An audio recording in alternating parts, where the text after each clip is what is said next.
അപ്പോൾ ഞാൻ പറഞ്ഞ കാര്യം? നിങ്ങൾ പോയി പിന്നെ വരൂ. ശരി.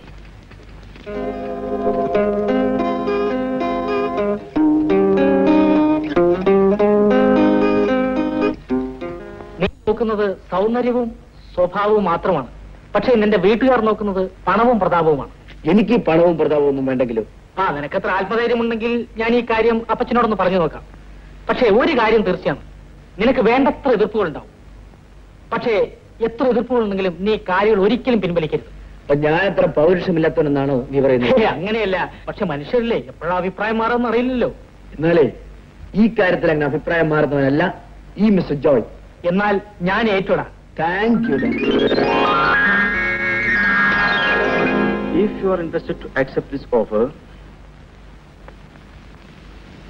under the terms and conditions set forth above, please signify your acceptance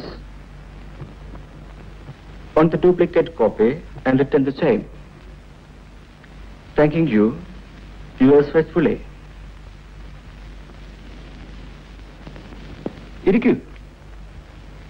എന്താ തിരക്കുണ്ടോ? ഇപ്പൊ വിട്ടേക്കാം. ഒരു കാര്യം അറിയാനുണ്ടായിരുന്നു. ചോദിക്കുന്നതിന് വിഷമം തോന്നരുത്. ഞാൻ ലീനെ പല പ്രാവശ്യം ഒരു ചെറുപ്പക്കാരന് കൊടുക്കണ്ടല്ലോ. അവൻ ഏതാണ്? അവൻ ഏതായാലും സാറിനെന്താ? കണ്ടു, ഇതാണ് ഞാൻ ആദ്യമേ പറഞ്ഞത്, ചോദിക്കുന്നതിൽ വിഷമം തോന്നരുതെന്ന്.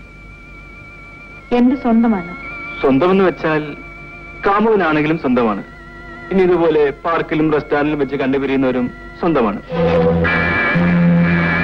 പക്ഷേ ലീന, ഈ സ്വന്തം എന്ന പദത്തിൽ ഞാൻ മാത്രം പെടില്ലല്ലേ? എനിക്ക് ജോലിയുണ്ട് സർ. നിൽക്കൂ. ഞാനറിയാത്ത ജോലിയൊന്നുമില്ലല്ലോ. ഒരു കാര്യം, പല പ്രാവശ്യം പല സ്ഥലത്തേക്കും ഞാൻ ക്ഷണിച്ചിട്ടുണ്ട്. പക്ഷെ നീ വന്നിട്ടില്ല. എനിക്ക് നിഷേധിച്ചത് മറ്റുള്ളവർ നൽകുമ്പോൾ അതിന്റെ അർത്ഥം എന്താണ്? ക്ഷമിക്കണം, ഇതെല്ലാം എന്റെ വ്യക്തിപരമായ കാര്യമാണ്.